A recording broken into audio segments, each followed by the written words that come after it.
day my mother died, I was sitting in Spanish class.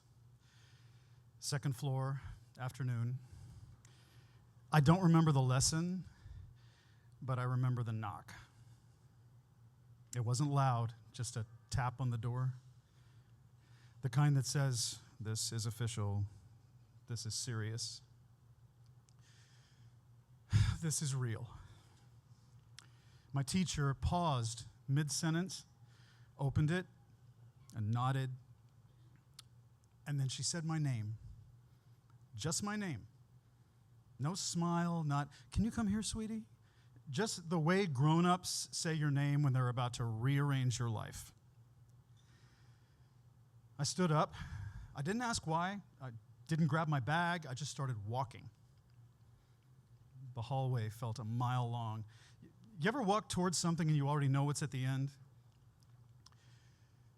I saw him, my father, standing just outside the main office, in the middle of a school day, not supposed to be there, and I knew. Not because he looked broken, not because anyone said anything, but because I had been waiting for this moment my entire life. Only, I always thought it would be him. I used to pray every day that my dad wouldn't die. Step on a crack, break your mother's back, but I flipped it. I used it to protect him. Every sidewalk became a spell. I whispered Hail Marys and Our Fathers on repeat like a rosary girl with a gambler's heart, just hoping the odds would shift in our favor. My father was an alcoholic, volatile, unstable. He should have died 100 different ways, and every time he didn't, I believed I had something to do with it. That's how powerful I thought I was. That's how scared I was. But when the call came, it wasn't about him. It was about her. My mother. The good one. The soft one. The one I hadn't been praying for because I thought she was safe. And in that moment, everything I believed about the world collapsed. Not just the grief, the math. There's a kind of math we all do in our heads, the kind that says, if I do this, then that won't happen. It's not logical, it's emotional, spiritual, an ancient form of cause and effect we inherit without ever being taught. I thought if I carried the fear, I'd be spared the loss. I thought if I anticipated it enough, I could avoid it. I thought if I paid it forward in anxiety, the universe wouldn't ask me for more. I was wrong. I'd spent so many years bracing for my father to die that I didn't leave any room for reality to surprise me. And when the wrong one died, when it was my mother, not my father, it didn't just hurt, it broke something in me. Not just grief, not just longing, but logic. The math stopped working. The deal I thought I had with God or fate or whatever force I'd been bargaining with, it evaporated. And what was left? Silence. And the man I had been trying to save. You want to know the worst part? He lived.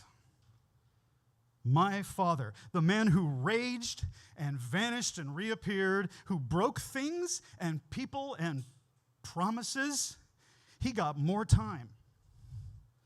He got my time. And it wasn't redemption. It wasn't some great turning point where he healed and transformed and became the man I'd been trying to save. It was just years of not dying, years of surviving, like some people do. And that's when I started asking questions I didn't know how to answer. Why do some people live longer than they should? Why do good people die young? What is survival actually proof of? Because it's not proof of goodness, and it's not proof of love. Sometimes it's just proof of momentum. Sometimes people who carry the most damage are also the ones who refuse to go down because they've made themselves into wreckage that floats. And the ones who carry everyone else, they're too tired to swim.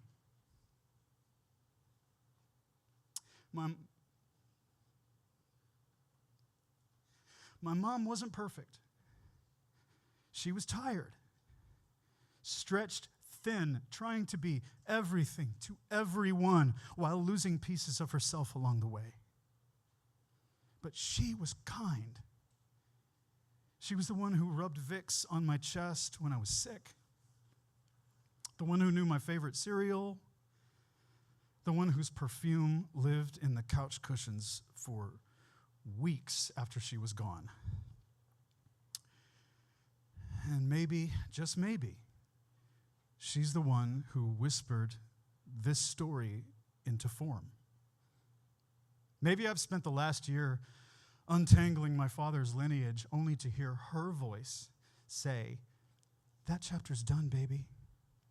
Turn the page. I've been here the whole time." After she died, I kept walking home from school. Same sidewalk, same cracks, same prayers. But they meant something different now. Not a shield, not a bargain. More like a ritual for someone who wasn't there anymore. Because grief doesn't stop just because the loss already happened. Grief wants repetition. It wants routine. It wants to walk the same path and see if maybe, just maybe, it will end differently this time. It doesn't. But we walk it anyway. For a long time, I kept wondering if I'd caused it. Not in the magical thinking way, but in the guilt born of love way. Like maybe I focused on the wrong person. Maybe I should have prayed for her. Maybe I should have seen something coming. Maybe if I'd been better, faster, smarter, more. But that's the lie we tell ourselves when the world breaks and we need a reason. The truth, I didn't cause her death.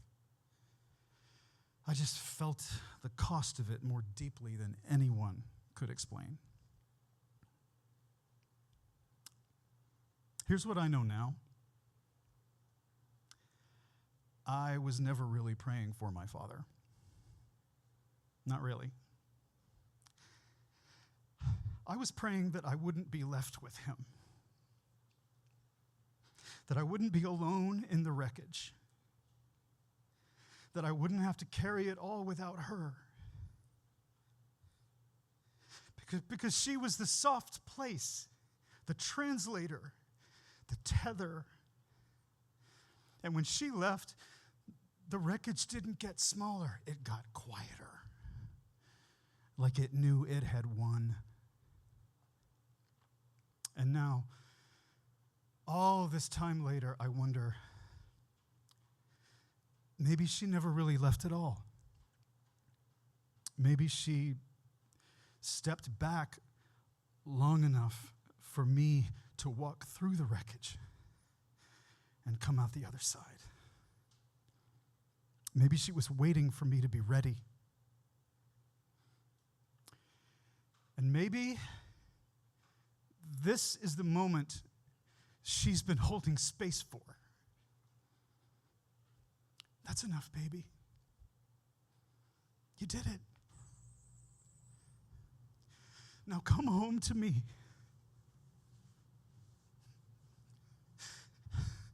I've been here the whole time.